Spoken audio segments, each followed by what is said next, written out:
Ladies and gentlemen, good morning, good afternoon, and good evening. Welcome to the Daniel and Ninny live stream. I'm the husband. This is the wife. Hello, Ninny Tolson. Always being too cute. Well, the topic of conversation today, ladies and gentlemen, is about strategies for happy and healthy relationships. And when we look out there, we see a lot of unhappy people in relationships. We can see people doing a lot of hard work to change themselves, but they're still not happy in their relationships. And when we first got together, and we're going to talk about that today, is we're going to talk about our rules of engagement, what we've been able to do to have a happy and very successful relationship. So if you've been struggling to have good relationships, Yep. if you're struggling to find the right partner, maybe you keep thinking you're going back to an old partner. We're going to give you some strategies today to do what? To learn more about yourself and also how you can communicate with your partner, or even, have that clue about what kind of partner might be right for you. Because not everybody's right for me, except you. I think. Yeah. I think. I hope you can 100% show, okay? Or otherwise you won't have your lunch today.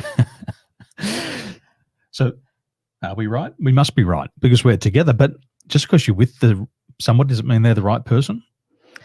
Not necessarily. I would say that, for the past few months, there's a few clients that I have been encountered with, mainly with a female. They all came to me, it's like, hey, Ninny, I found it very challenging to maintain happiness in my marriage. I found like my husband doesn't really know what I'm talking about. What he's talking about, I don't understand. I just always clash.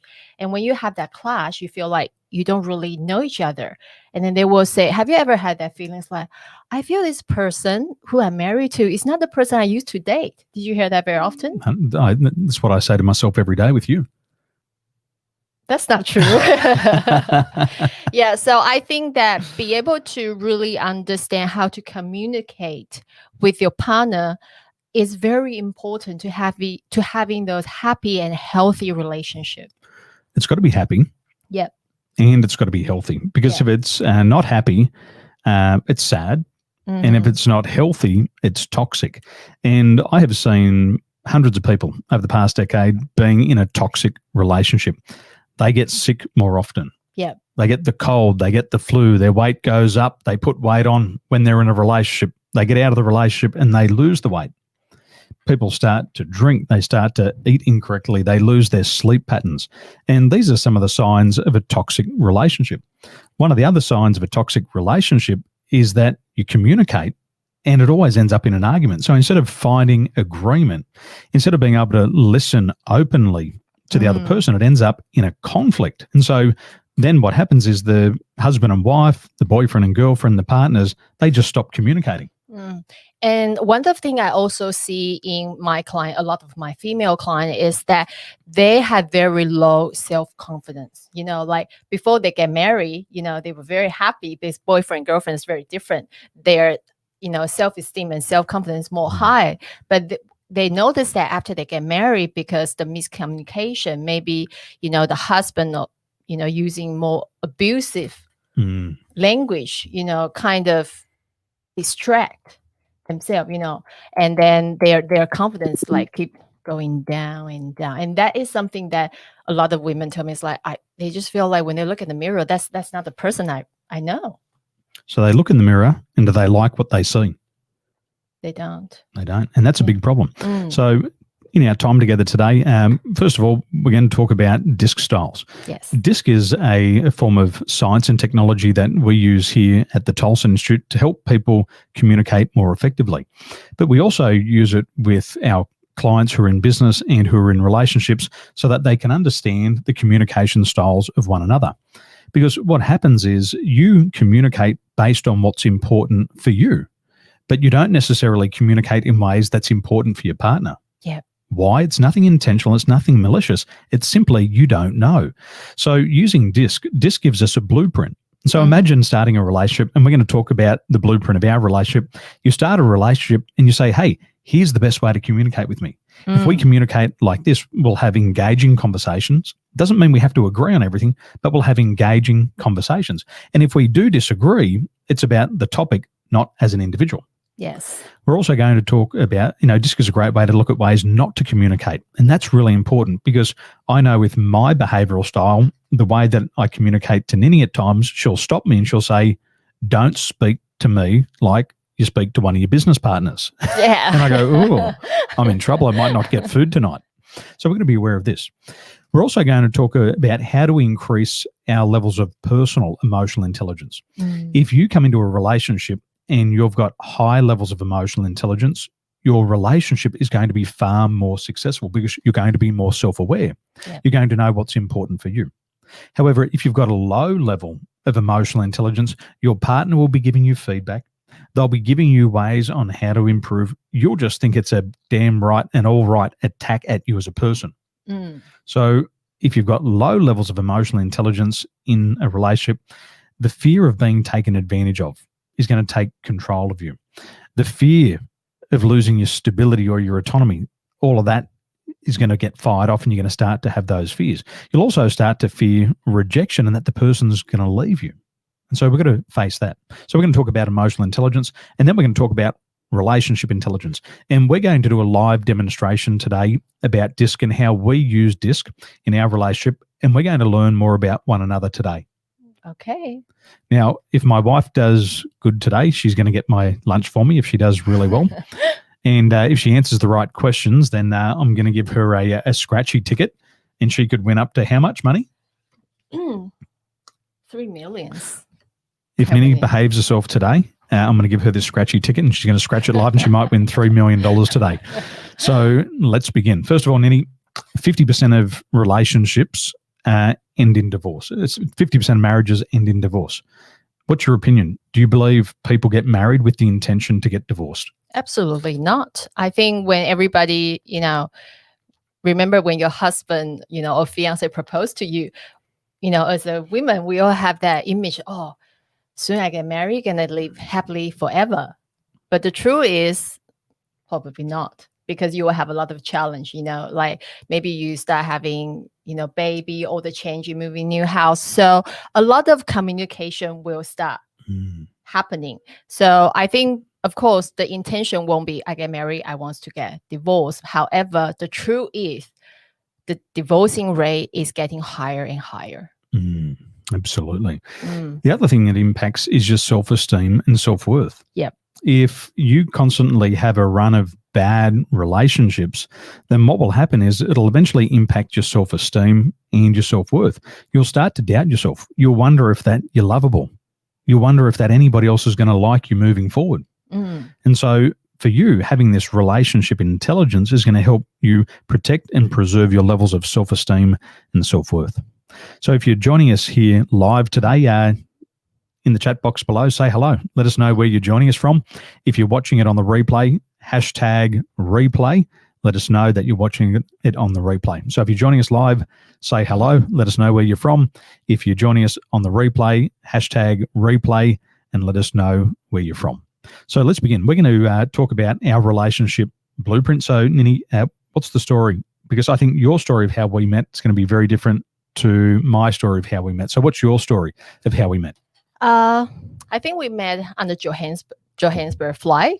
And the funny thing is that I was on that flight with the boyfriend that I just broke up with. You didn't tell me that. I did. Okay. So it's really funny. I broke up with the guy that was on the flight, and then I met Daniel, which is the same flight. Gee, you move fast. I know. So fast. I know. That's what happened to Gemini. We just want to move fast. And then I think you try to get my attention. I have my Hello Kitty drinking bottles. I know at the first place, I don't really want to talk to you because I thought you were gay. Sorry. And I'm just like, stop playing those lame games. So hiding my Hello Kitty drinking bottle, and I'm looking for my drinking bottle, ask anybody, and you're the last person I asked. I said, that's low levels of emotional intelligence right there. So anyway, and then finally you say, I did get your drinking bottle, but I want to ask you something. If you're willing to talk to me, or go on a date with me, I'll give you back my drinking bottle. And did you give it to me or not? I think I did, because we went to have a fabulous first day. It was excellent, actually. We went to kickboxing. Remember? We went to kickboxing, and I have never have a ex-boyfriend took me to try something like this, kickboxing. And I remember we had so much fun. And after that, because I'm a cat lover, and in Dubai, you used to have a lot of stray cats. So I said to Daniel, I said, hey, what about after the kickboxing, let's go and get some cat food and canned food, and then we just feed the street cats. And then that's how we end up our first day. It was a lot of laughter and a lot of good memory. How about our second date? Second date, we went to Bangladesh. Yep. So, as you know, we were cabin crew, and I was rostered on a flight to go to Bangladesh. And it was coming up Father's Day. So I'd rang my dad and I said, Dad, let me take you to Bangladesh. I want to do some charitable work, because there's a place there called the Dhaka Project, and it's right there in the slum. And the slum in Bangladesh is, I think, the second biggest slum in the world. And I wanted to go over there, and I wanted to help them improve the housing. So my dad's part of Rotary, and I rang Dad and I said, hey, Dad, I've got some time off. I'm on holidays. I want to fly you over from Sydney to Dubai, and then let me take you to Bangladesh. And we'll go to Dhaka and we'll work in the Dhaka Project. So my dad and I were staying in the middle of the slums in Bangladesh for 2 weeks. And we were helping them rebuild the facilities there and improve the facilities. So I said to Nini, we'd been on our first date. On the second date, I said, hey, hi, Wen, I'm going to Bangladesh. Why don't you come over, swap your flight? So you swapped a Paris flight, an exotic flight, to come to Bangladesh and to spend a day with me in the slum. So I came to your hotel in a tuk-tuk. Yes. 5-star hotel, straight back to the slums. And we spent a whole day walking around in the slums, giving the children food and toys. Yeah. And that was our second date. And do a little bit teaching. I feel that's really fulfilling as a second date. I never imagined I can have this kind of date. And that was the first date. So that was the first date. And then second date. Yep. And then after that, I said to Nini, I said, hey, I really like you. I think you're a really nice person. I'd like to get to know you more effectively. And what I wanted out of this relationship was something different from what I wanted from my last relationships. So I wanted to start a relationship with no confusion. I wanted to get used to the person. I wanted to know what they thought about, what was important to them, and really get to know the person before there was anything physical. Because I know once it starts to get physical, the emotions run high, and you often chase lust rather than love. And I know a lot of people, they get into lust with people. Think about that. They get into lust, but they're not in love with them. So I wanted to see if I could like this person. I already liked Nini, and then I wanted to see what happened after I got to know her. So there was no confusion. I said to Nini, and we're on Jumeirah Beach in Dubai, and I said, Nini, you seem really nice, and I'd like to get to know you more. And for the next 90 days, we just got to know one another. Yep. We went out on dates. We went out for dinner. We went out for movies. And we did really normal things. And over that 90-day period with no physical contact, I really liked her as an individual. We're not even kissing. Did I have bad breath? Maybe. You never know. Maybe I had bad breath. Hopefully not. So after 90 days, I really knew that I really liked Nini. And so then we got talking about what we wanted. And Nini started telling me what she wanted, and my beliefs conflicted hers. So what did you want? What did you tell me your life was going to be like? What did you want? I think I say to you, Daniel, I really enjoy just like dating with you. However, I never thought like I want to get into marriage. However, I do want to have a kids. So, if we really go well in this relationship, I think I'm okay to have a kids with you, but not necessarily in the marriage. And we can raise these kids together. That's my belief at that time. And what did I say? It's like, are you insane? It's like, this absolutely no. What else did you said that, okay, here is my rule. My rule is dating, engage, marry, have baby. And this is a 4-step. Cannot swap any of that. Cannot be another way around. Just have to follow this rule. Can the marriage come after the babies, or did it have to come before? Marriage have to come before the baby. And could the engagement come after the baby? No. Could the engagement come after the marriage? No. So it had to be dating, engaged, married, And baby. and babies. And I was shocked because from my perspective or stereotype is that most of the Westerner, they're more like open, like I don't really have to get married to have a kids, I can just have a partner. That's what I thought, because I used to live in America. That's what I see a lot of couples doing it. So it's very weird to me when I hear Daniel said that this is my rules. Even I look white, I'm Westerner. However, inside of me, I'm very traditional. And I think that kind of shocked me. Well, I'd been reading a book, and it was a book by Neil Donald Walsh, and he was challenging the beliefs on relationships. And what happens in a relationship, people overcommit. They go in too fast, they overcommit, and they don't even understand themselves first. They don't even know what they want, and then they just make promises. And then what happens is all of a sudden they're married and they've got to live up to this, but it's not what they wanted. And so having relationship intelligence back then, I looked around and I looked at people and I said, is this a successful marriage? And I said, that's not successful in my terms. Now, it's no judgment against them. I'm just saying that's not what I think is successful. And then I started to have a look at other people's relationships, and I got reading this book by Neil Donald Walsh, and he talked about different ways to enter into a relationship. And he said, when you get into a relationship, you say, hey, you appear really nice, and I'd like to get to know you. And if I like you, then I'd like to take things to the next step. But if I don't find that you're the right person for me, please don't take it personally. It's just not right for me. And so if you keep doing what you've always done, you'll keep getting more of what you've already got.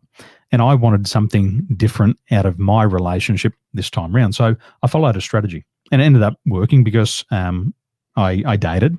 Yes. I got engaged. I got married twice. That's true. Same person. Same person, just to make sure. And then we had babies. Yes. And we've done a lot of work. See, once you get into a relationship, the work doesn't stop. What I see is a lot of people get into a relationship and they work really hard at the start of the relationship. They look after themselves. They present themselves nicely. It's all in this honeymoon period. They say sweet things to their partner. They show up on time. They don't have bad breath. They don't have skid marks in their underpants. All these things. They do all the right things at the start. And then as soon as it's the seal's dealed, or the deal's sealed, the deal sealed, what happens is they revert back to their laziness. And this is when the conflict kicks in, because the person says, that's not what I met. Now I'm seeing the true person. And by that time, there can be engagements. You're not just engaged to the lady or the gentleman, you're engaged to their friends and their family. You're not just married to the male or female, you're married to all of their family. And so all of a sudden you're in deep, and then they see the true person. Yeah. So we want to help you preserve your self-esteem and self-worth.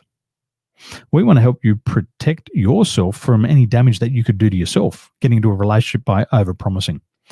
So what we'd like to do now is we'd like to help you understand what DISC is. We're going to help you increase your relationship intelligence, and we're going to give you a big picture training here today, and we're going to show you some interesting ways on how we use the science of DISC in our business. Now, this is going to be a real life example. I've never personally been through this exercise with Nini, so it's going to be real. It's going to be raw.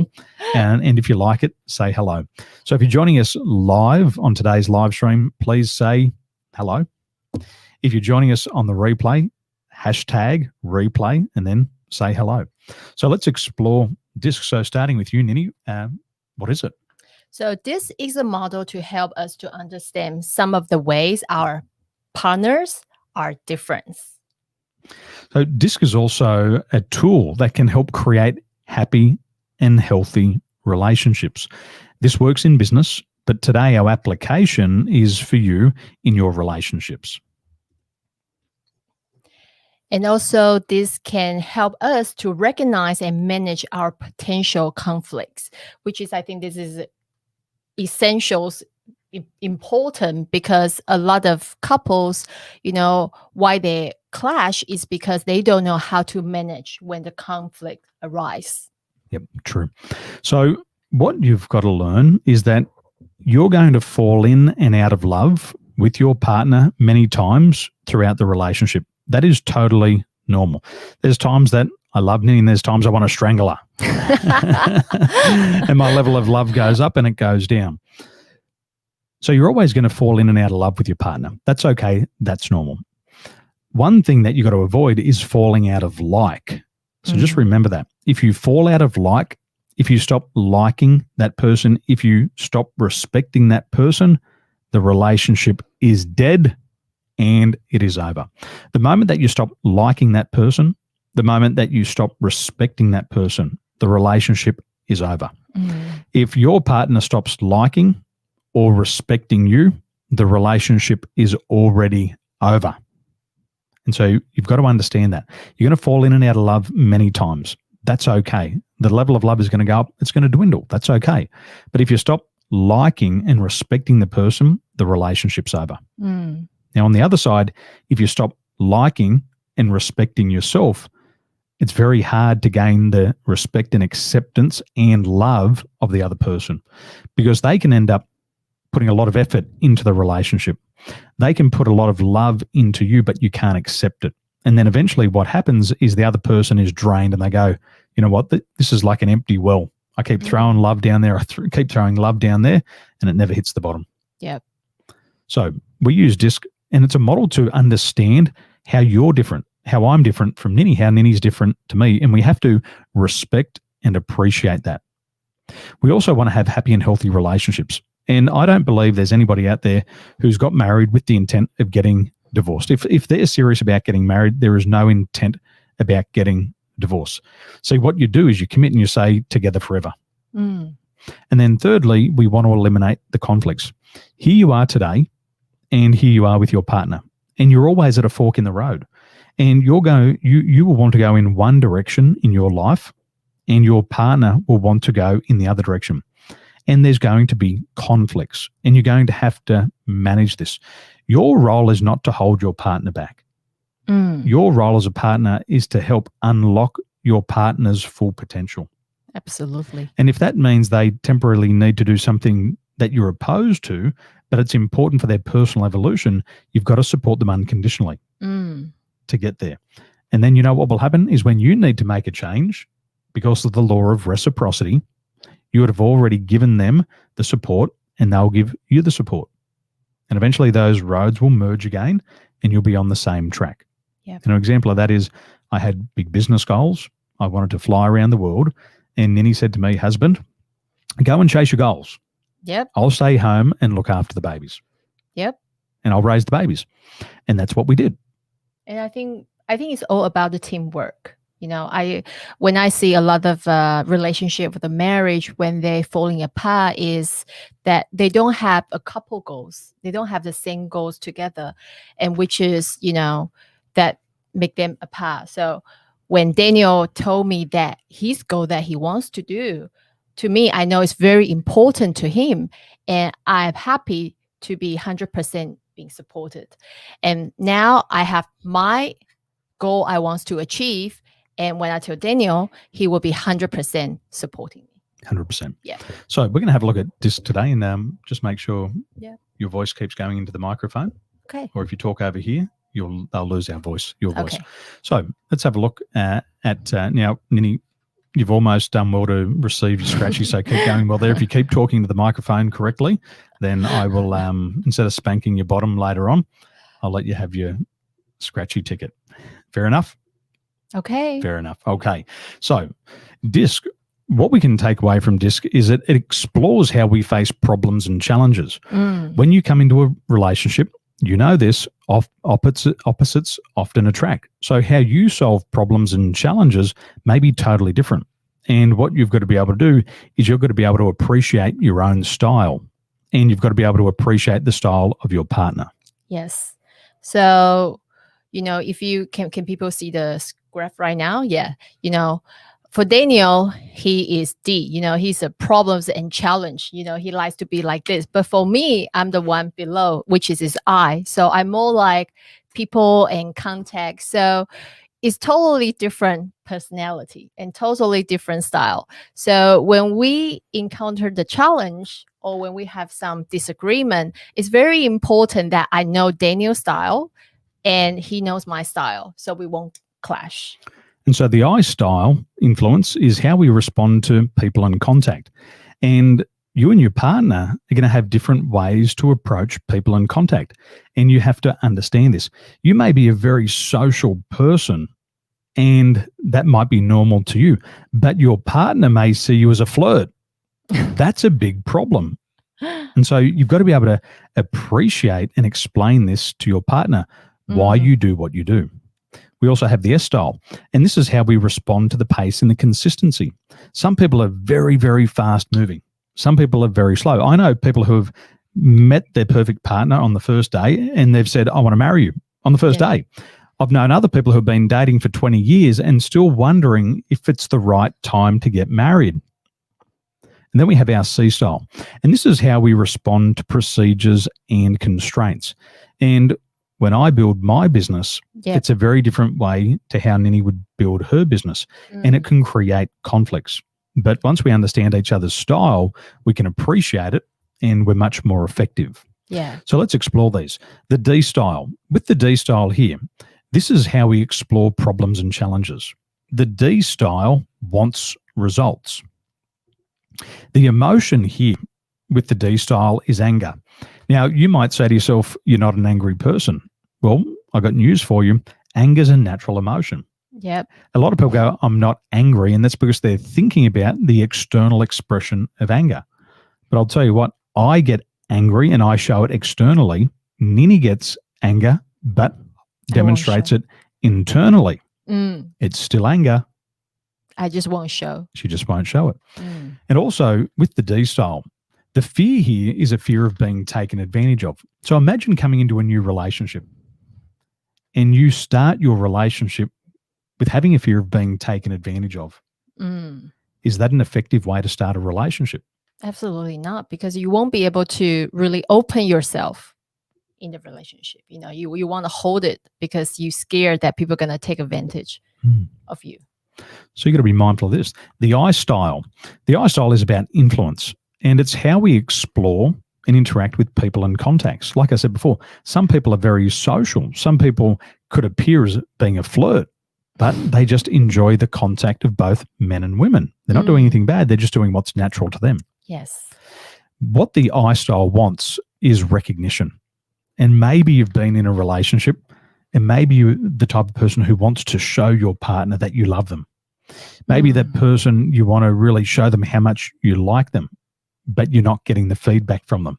And what happens is you feel disappointed. I'm doing all these lovely things. Can't you see what I'm doing? And so what the I style wants is feedback. And if they don't get it, they can feel very disappointed. They may be giving you clues, but the other person may not be aware of it. Now, the emotion here is optimism. And the fear here is the fear of social rejection. So imagine you're getting into a relationship and Nini, I really like you. Thank you. But I have a fear of rejection. And I want to tell you how much I like you, but I'm so worried that if I tell you, you're going to reject me. And so I'm going to hold on to it and I'm not going to tell you. And you're sitting there thinking, why doesn't he like me? Why hasn't he told me that he likes me? I'm so confused. Does he like me? He keeps coming around, but does he like me? And you ask, well, how are we doing together? And because I have a fear of rejection, I don't want to tell her. So I keep it a secret. And then what happens is doubt creeps into the other person. They go, well, obviously this person doesn't like me. Maybe it's time to move on. Yep. So we have to be aware of this. So that's the fear. The S style. The S style explores pace and consistency. Some of you like to have very fast-paced, dynamic relationship, sex on the first date, whatever works for you. Some people like to wait a little bit longer. What the S style here does is it wants relationships. Now, everybody wants a relationship, but how much attention do you want to give me? Some people say, I want a relationship, but only come around once a month. Other people say, if we're in a relationship, I have to see you 24 hours a day. Now, that could be a conflict. Yeah, that's pretty creepy. Although we see each other 24 hours a day, I like it. Okay. Thank you. I like it too. Do you want the scratchy ticket? Just say yes. Now, the emotion here, sometimes their style shows no emotion. So imagine being in a relationship and the other person's poker faced. Mm. And you say, Ninny, how much do you like me? I love you. Your A lot. words say I love you, but what's A wrong lot. with your face? Why don't you show me the emotion? That's the emotion I just showing you. No, that's the word. A lot. I want you to show me the emotion. Oh, that's better. So some people show emotion and some people don't. And the fear here is a fear of being losing their stability. So what I've seen in the past is people want a relationship, but they don't want to leave the comfort zone. They want a relationship and they want guarantees from day one. I want guarantees, I want guarantees, I want guarantees. And they don't get all these guarantees, so they don't get into a relationship. They fear, what if I'm single and I get into a relationship and I really like this person and it breaks up? Then what? Well, I'd rather be single because at least I've got stability. Yeah. So these are all the things that are happening between the partners. And then there's the C style, and this is about compliance. This explores procedures and constraints. You know, like I said to Ninny before, I've got a procedure. I've got a set of rules for relationships. We date, we get engaged, we get married, then we have babies. And that was the right thing to do. And it had to be in that order and sequence. So the C style here, the emotion here is fear. And for the C style, there's a lot of fear. And there's also a fear of a lot of criticism. And so what I've seen here is people don't speak up. They don't show themselves because they're constantly worried that they're going to be criticized. Yeah. I mean, even in a relationship too, you know, some people, they feel more reserved, you know, they feel like they couldn't really open themselves, you know, maybe they have some secret. They can open their legs, but they can't open their heart. That's right. Yeah, that's right. Yeah. And I think that once those things kind of build it up, it's very hard to have that open and happy relationship. That's what we see a lot, you know, even in our friends or, you know, some family members as well. 100%. Yeah. So one of our conflicts is Ninny likes to play lottery because as part of their culture, gambling's fun and it's all about luck. So Ninny's doing really well. So wife, I'm going to give you 30 seconds and I want you to win 30 million. Is it 30 million or $300 million? 300. How's she going to go? So Ninny's going to do this. She's going to scratch this. And I want to hear from you. Are you joining us live or are you joining us on the replay? If you're joining us live, say hello in the chat box. Let us know where you're joining us from. If you're watching it on the replay, hashtag replay and let us know what you're enjoying so far. So wife, where are you at? Are you winning money? Let's see her skills. Let's see how good she's doing. Come on, come on, come on, come on, come on. Come on, wife, come on. Come on, make sure you win. Come on, come on, come on. There's a lot. Better be $30 million. See, this is how you know you love language of your wife. You get these little things for her so she can enjoy the marriage. Okay, let's see what we've got there, wife. Are we going to stay married? Our marriage depends on the lottery here. Oh my God, I just win $300. Oh. Now this is where we have disputes. Ninny tells me she wins $300, but then I got to figure out how much the lottery ticket actually cost. $300. So the lottery ticket cost $300. How much did you win? $300. Are 300. Are we ahead or are we at the same place as we started? Same place. Oh. But it was fun? That was fun. Okay, good. Well, let's have some more fun. We're going to show you our disc styles now, and our disc styles are very, very different, and that's okay. So what we're going to do now is I want to learn more about Ninny. And what you can see here on the right-hand side of the screen is a series of descriptors that describe how Ninny approaches problems and challenges and how it comes to influencing people. And our styles are very different, but for the purpose of this, I want to get to know my wife more intimately. So I want to understand these descriptors of her. And so we've got a series of questions that we ask our partner. And it sounds like this. And I'm going to ask Ninny these questions. Mm-hmm. And then Ninny is going to tell me what this means to her, because I really want to understand my partner. I don't want to be guessing about my partner. I want my partner to tell me exactly, who are you? Let me understand you. And if I understand you in relationship to understanding myself, our dynamic, we're going to have a much better relationship. Yep. So in our disc reports, these pages come up, and I'm going to ask these questions to Nini. I haven't asked them to her before, but Nini, Yes. wife, Yes. what does the word cooperative mean to you? So in approaching problems and challenges, what does the word cooperative mean to you? To me, it's more like teamwork. Mhm. If I facing challenge, I'll seeking people. I'll seeking people or the person who is better than me in regard to handle this challenge and gathering the information. So I'm not type of person that I will just do it by myself, like just stick, like try to figure out myself. I will go out to find a resource. So cooperative means that I'm looking for the people helping me. So team. Mhm. Working as a team. So that's why when I have some questions, I always go out to you. I will think about it first, but I will always go out to looking for who can help me. Okay, that makes sense. Yeah. Wife, Yes. why is it important for me to understand these words about you?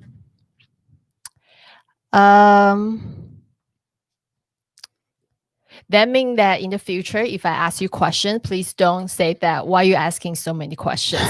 Why you go into so much in detail? Can you just keep it as a big pictures? So I just want you to understand that, because to me is I processing, what kind of resource or the clue I can get it out from you.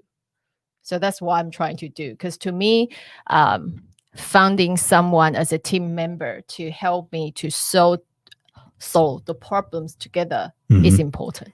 Okay. Wife, Yep. how could this descriptor of cooperative be seen as a positive characteristic?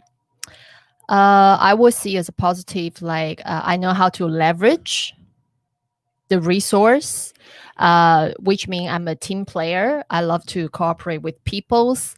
I'm very sociable. So I think that's very good. When you're having a business, that you know how to build a relationship with other peoples, because that's just part of my, descriptions there. Okay. Yeah. Wife, hello. Hey, yeah. How might these descriptors, this cooperative descriptor, be seen as a negative characteristic? Can be made like I rely on to someone else too much. Instead of try to figure out myself, I rely on somebody else too much, which means didn't give me enough opportunity to grow as a own person. Because if people give me the answer or people helping me, I rely on that too heavily. It's kind of take away the opportunity that actually I can figure out myself or I can learn. Wonderful. Wonderful. Yeah. Well, it makes sense to me. And I feel like I know you more intimately. And it's nice to hear it from you, because now I don't have to guess it anymore. That's true. So let's do my D style. So we've had a look at your dominance and your approach to problems and challenges. Yeah. Now let's take a look at mine. So I've prepared the same questions here for you on the screen. And the key word for me here in approaching problems and challenges is ambitious. So let's go. Oh, by the way, ladies and gentlemen, if you're watching us live, say hello in the chat box. If you're joining us on the replay, #replay and say hello. So, Nini, over to you. Well, husband, what does the word ambitious mean to you? I want to set big goals. I want to stretch. I want to see how far I can go. I want to see how much potential I've got. I want to test myself. And so ambitious for me is just seeing how far I can go. It's setting a big goal and achieving it. And I get a lot of joy from achieving into seeing how far I can go. And so that's what ambitious means to me. If somebody tells me what I can't do, that doesn't drive me. It doesn't drive me. But if I look at something and go, wow, that'd be great to conquer, I'll go all in and go for it. Beautiful. So husband, why it is important for me as a wife to understand this word about you, about ambitious? I'm going to take on more than I can handle at the start. I know you always do that. I'm going to travel far away from home, Mm-hmm. like I've done before. Yes. And I'm going to fall down a lot. On the way to setting a big goal, I know that I'm not going to have a lot of success at the start. Yes, I'm going to make a lot of improvements, but there's going to be a lot of failure. Yep. And so I'll need a lot of energy to get back up. So having you there to support me and to remind me of what I'm doing is really important, because I know in the past you set a big goal, and at the time when you set it, the energy is really high, but as you start to move into it, you go, my gosh, did I bite off more than I can actually chew? And I do go through that, but I know ultimately I will come out the other side, but I'll fall down, and just some help getting back up would be nice. I'll make sure I do that. Actually, I'm already doing it. Okay. And a little jab. Okay. Well, husband, how could this descriptor be seen as a positive characteristic? Well, it's positive because I'm leading by example for my family. If there's a big challenge, I'm willing to approach it. So I believe as a father, it's a great characteristic. It's positive because I'm very competitive in nature. I set myself big sports goals and I want to achieve them. I have big dreams and goals, whether it be a house, cars, finance, travel, opportunity, business.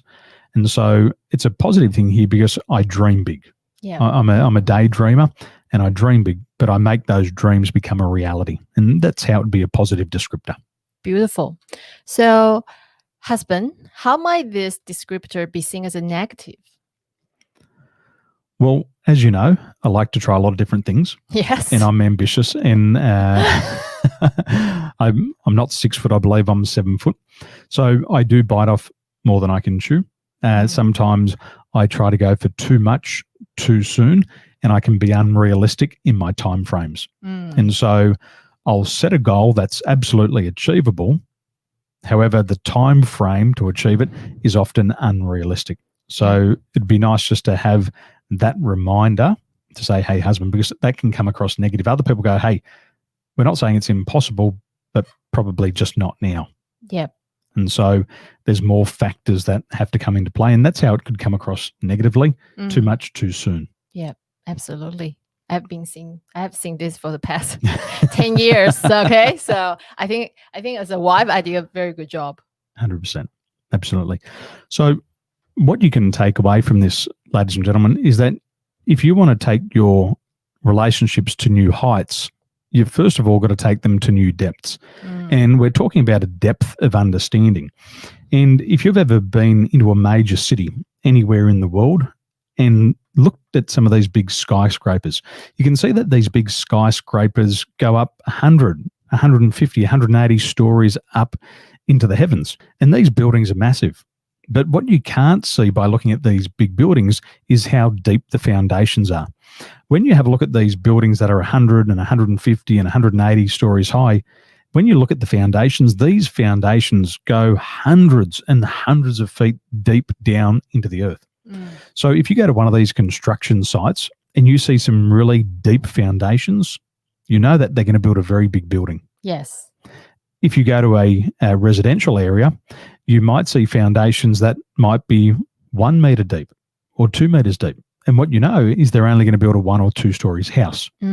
So you've got to ask yourself the question, to what height do I want to take my relationship? Do I want to take this to the heavens? Do I want to take it out of this planet? Do I want to make this relationship out of this world? If you want to have one of those relationships where people aspire to and they say, I want that. That's the type of marriage I want. That's the type of husband I want. That's the type of wife that I want. That's the type of family that I want. If you want to take your relationships to new heights, you've got to get back to building deeper foundations. Yes. Finding the root cause. Finding the root cause. So we've explored the D style. Yes. Let's explore the I style, because again, this is about people and contacts, and how you influence people and contacts and interact with people is going to be very different to me. So let's explore this. Yes. So wife. Yes. What does the word persuasive mean to you?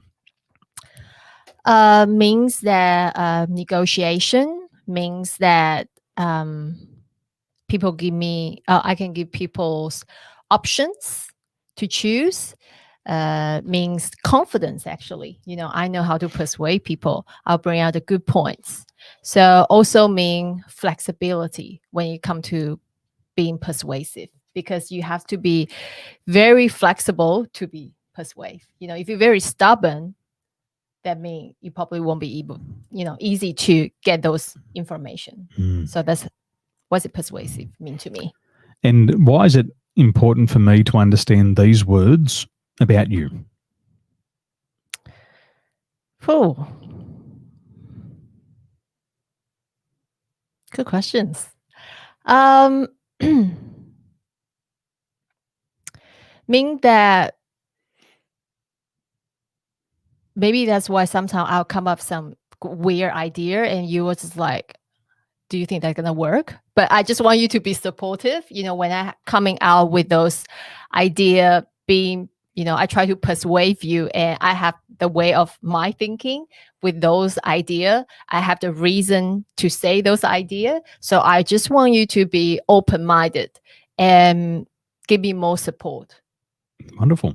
And this word persuasive, how could this descriptor be seen as a positive characteristic? Can be seen as I'm very easy to communicate. I'm very open-minded to accept new idea, new challenge, willing to learn new stuff, likes to change. I think persuasive also, to me, is like love to change. I like a lot of changes. Mm-hmm. Yeah. And how might persuasive be seen as a negative characteristic? Probably talk too much, like probably stuck in the idea I have in myself and just keep talking about it and not having those sensory curiosity about what the other people think.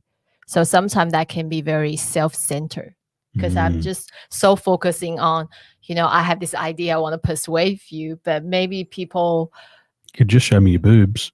That's true, which is I tried before. So yeah, I think that can be a negative. Okay, wonderful. So again, ladies and gentlemen, if you want to take your relationships to new heights, if you want to have happy and healthy relationships, you've got to work on the foundations. And the foundation in this context is understanding. It's the knowledge about your partner. And so I'm getting to understand my wife. Now, we're 11 years into our relationship. Yes. But we want to have deeper foundations because we want to achieve greater success personally and professionally. So there's never a wrong or a right time to start doing this. Well, the wrong time is when it's too late. Yes. Once the relationship is over, you've lost like and respect for the other person, this is never going to work. No. So even if you're at the start of your relationship, you want to do this early on. If you're still getting along and you're enjoying each other's company and you're liking and respect one another, stop and do it now. Because when you do this, you take that relationship to a new height because you've got more depth to it.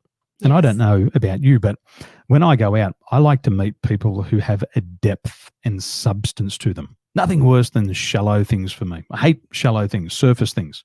I like depth. And if I want to spend my life with somebody and commit to somebody, I want it to be a deep, meaningful relationship. Oh, that's why I choose you, wife. That means so much to me, Densudo. Thank you. You want a jab? You want a pump? Not now. Not now, after. Okay, after. There's always a benefit, ladies and gentlemen. Okay, so I've learned more about Ninny, and now I'm going to learn more about myself, and Ninny's going to learn more about me. So over to you, Ninny. Well, husband, what does the word convincing mean to you? Convincing. What I want to do is I want to take somebody's disbelief and I want to give them more belief. And I want to convince them that they can be, do, and have more than they have right now. Because what I find is in any conversation, somebody's going to try to convince you of something. And in my role as a coach, people are going to try to convince me that they're stuck. Yep. And that they can't have what they want. And when I meet my clients for the first time, they're under the assumption and the limiting belief that they're stuck and they've tried everything and nothing else will work. And they're doing a very, very good job at selling me on the fact that they're stuck and they can't be helped. So as part of convincing, what I like to do is I like to convince by demonstrating. Hey, I've had these challenges and I've overcome them. So I like to demonstrate through words and through actions, and that's how I'll convince people. So I'll convince them by walking my talk. Beautiful.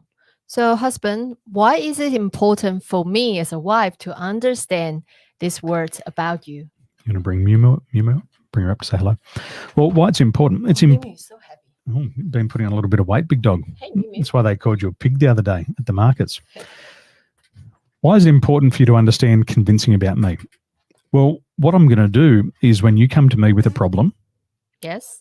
and you feel that you're stuck, I'm going to do my best to convince you that you can achieve something else. I'm going to convince you that the problem's not the problem.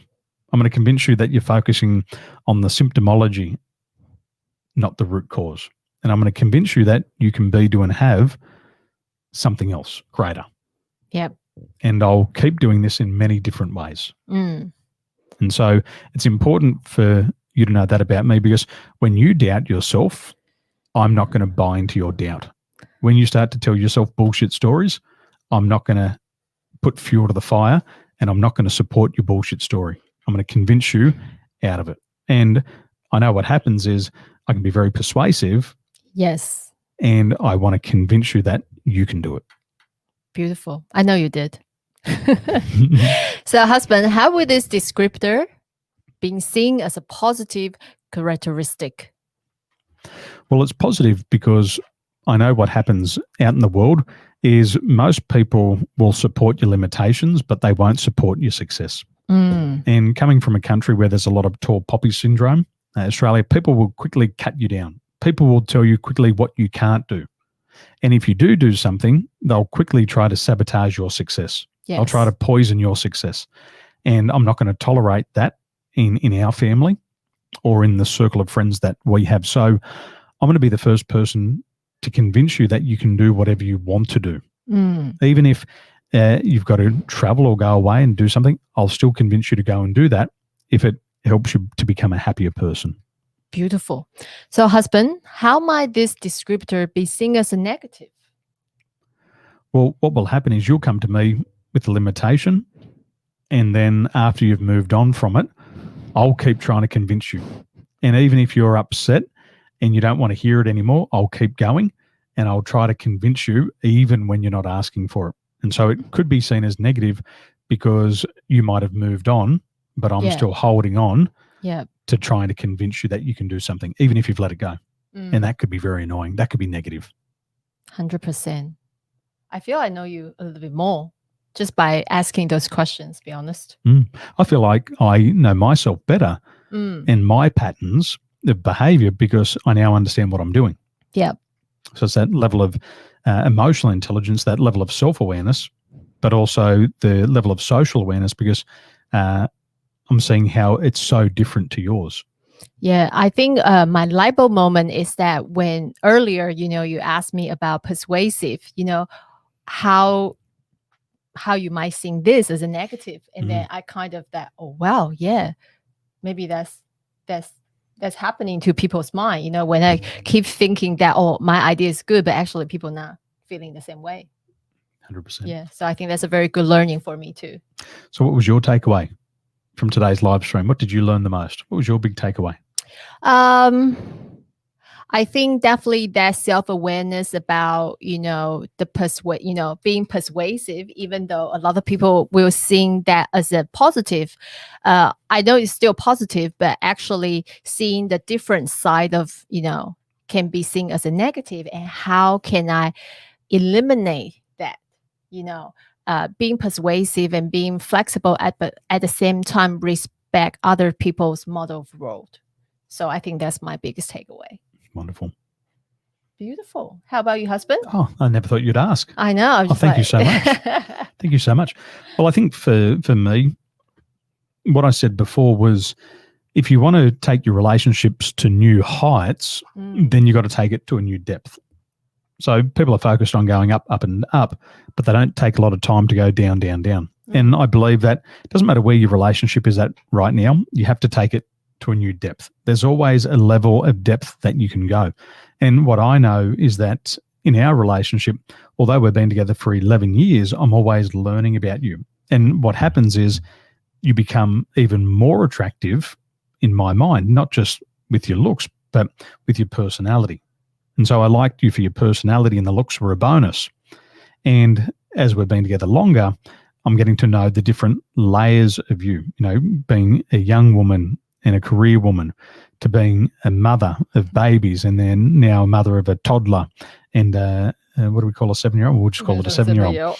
But I can see all these different aspects of you, and that's attractive. So I know that we're going to go deeper, and we're going to learn more about one another in the years ahead.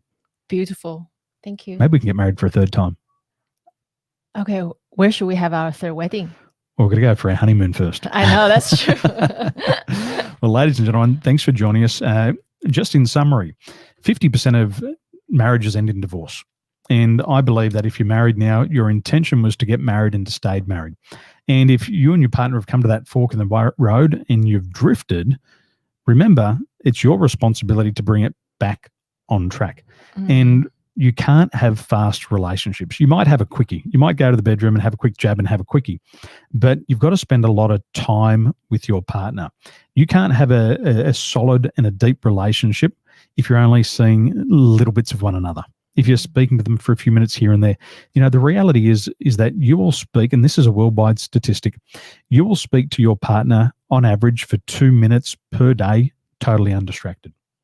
But that is not going to take you to a deep level of relationship. You need to have uninterrupted time with one another to appreciate one another's uniqueness.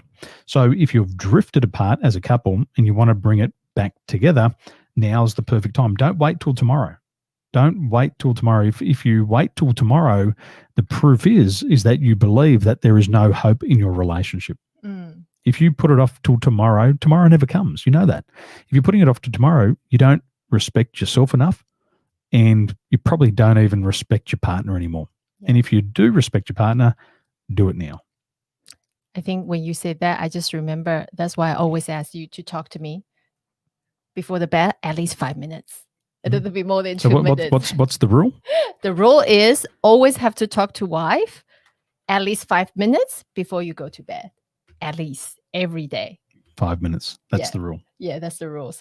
And I think that the one more thing I want to, to touch up is that, for the past few years, what I also see is that when a lot of people, they're having some marriage challenge, they're always focusing on how can I change another person? What can I, what else he can do or she can do so I can be more happier in this relationship. This is some of, the challenge that I see a lot. What about that one recently? What can my husband give up to make me happier? Yeah. And then I say to her, we cannot change your husband.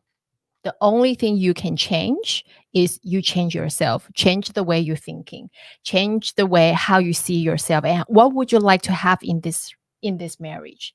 Once you change, you become a better person. Your marriage will become better marriage. You'll become more happier. You will indeed. Yeah. Well, ladies and gentlemen, thank you for joining us on the live stream. If you're watching this on the replay, #replay, say hello, and we'll see you next week. Bye. Have a wonderful day. Oh, bye-bye. Bye.